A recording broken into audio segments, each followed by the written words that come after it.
distinguished academians, professional personalities here present, our dignified parents, reputable staffs, and my fellow students, of course.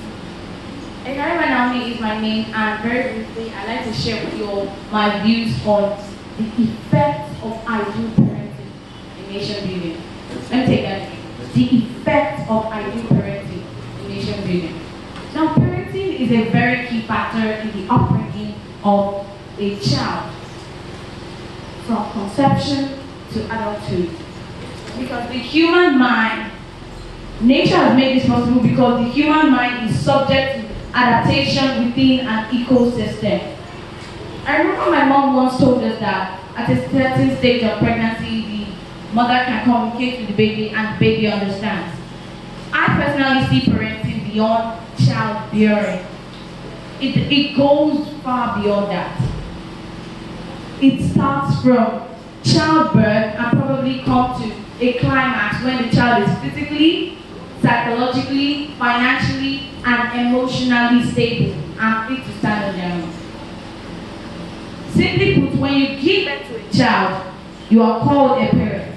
The process of raising that child is known as parenting. Parent is a noun and parenting is a verb. So parenting is the doing part. Significantly, the real duty of every parent starts from conception, like I've said before.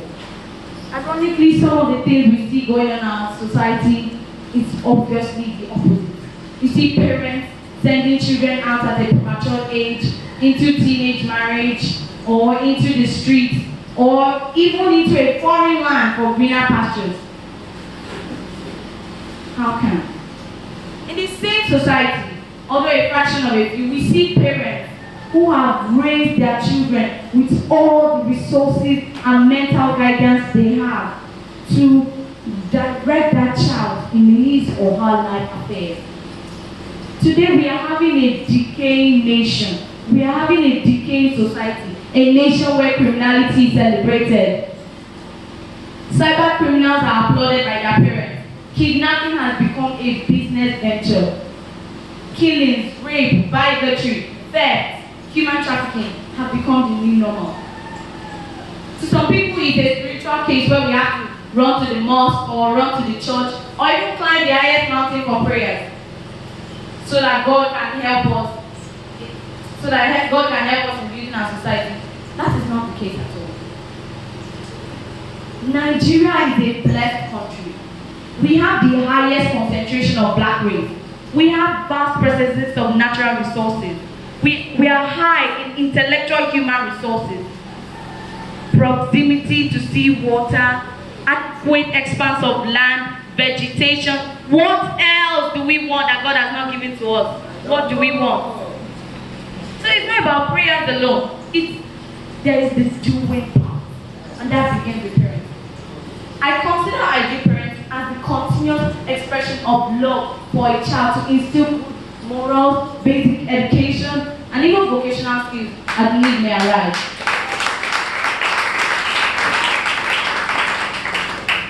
In consideration of nation building, many people will agree with me that the present Nigerian leaders at one time or the other had parents. And from the way governance is highlighted in our society today, our leaders were elected based on credibility, based on their pedigree, based on their abilities, and what we're seeing is not what we expected. One, it is clearly evident that poorly parented or improperly parented children will turn improperly parented leaders. Yes, that's right. And they will live in an improper manner. I mean, you can't give what you don't have. If your parents had failed to instill good morals and the right thing into you, you can't instill it to your children or the masses. It's not possible. I strongly believe that 90% of the problems we are facing today in Nigeria is as a result of improper parents.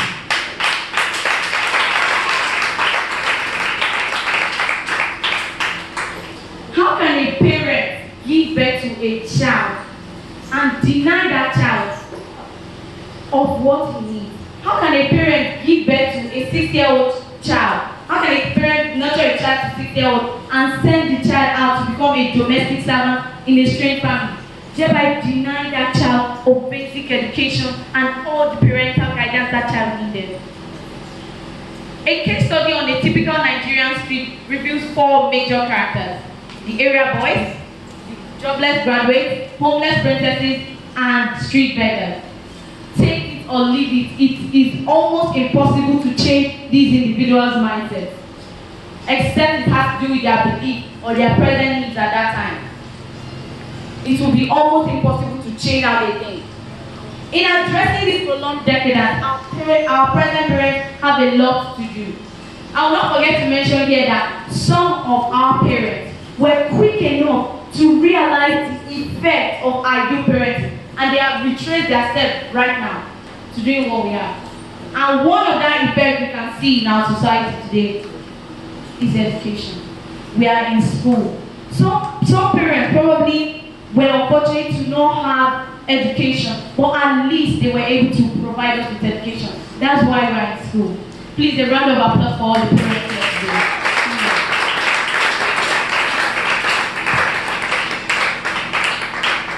Now let's take a look on the effect that ideal parenting will have on Nigeria as we are in the quest to building a better nation. The first thing that is required of any parent is basic education. The easiest way to destroy and impoverish people is to remove education from them, is to take away education from them.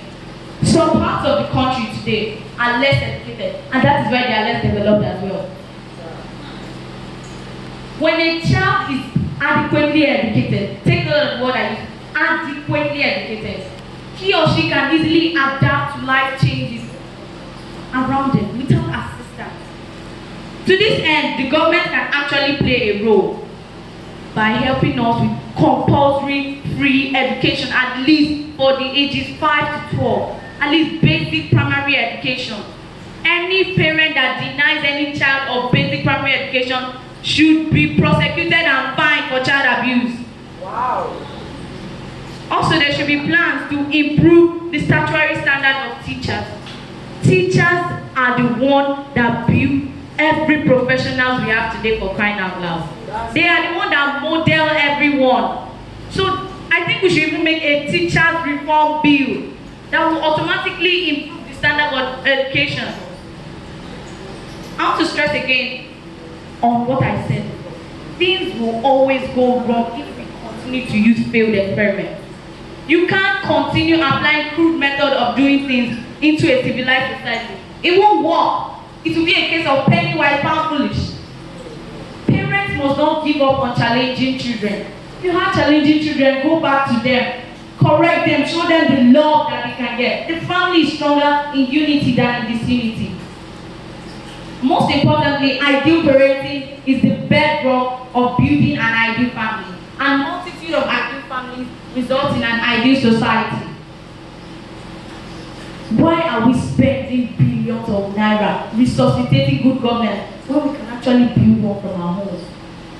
A well-cultured child, irrespective of the pressure, will not betray trust, will not discriminate against ethnicity or religion. A well-cultured child will not kill, will not engage in social vices. Some of our parents may have got it wrong in their own time, and were perhaps victims of improper parenting. But once we know the truth, it will be for the best. More critically, some people have buried shame so deep in their heart that it makes no sense to them anymore. They have no sense of belonging. How can someone in their right sense be defecating on an open street in broad daylight? Okay, let's consider that matter actually. How many of us here can conveniently say that in the past 1 week we have not littered our streets with at least a piece of paper or a tin can or a plastic bottle? We must have done that. I've even seen some cases of some parents sending children to throw refuse into our drainages during the rain. What do you think that child is learning from that experience? I leave that question. We are talking about the effect of ideal parenting in nation building. I think there are 7 basic changes that will help in building Nigeria. Number 1, respect for the rule of law. Most families, like my family, we have a rule book. So if you go against any rules in the rule book, definitely something is going to happen to you. So every child that was properly parented and follows all the rules and laws of the family will also have respect for the laws of the country as well. Number 2, tolerance and mutual unity. An ideal parent is expected to inculcate into the child about how to tolerate one another. Take people for who they are. They can't change who they are. Just love everyone. There are high rate of economical growth because obviously people will start taking things from a more knowledgeable perspective. Number 4, speedy technological advance. Our IT and ICT sector will improve greatly due to proper parenting. Corrupt practices will be reduced to the minimum. Governance and appointment will be strictly on merit and regulatory due process rather than tribalism and nepotism. Lastly, security and safety of lives and property. I mean, this is what we need. And I'm not saying this because of this event. Our forefathers have marks of celebrity written in their name. Our heroes are solving global problems. I believe Nigeria is a world power waiting to explode. And surely one day we will break their eyes. And when that happens, the world will know that we have the best parents on earth. Those kind of parents that are dogged. Those kind of parents that are intrusive. Those kind of parents that have a million creative ideas back to back. It is never impossible with the right vision at heart. I believe in a new Nigeria, and it starts now. It begins with you and I. Thank you.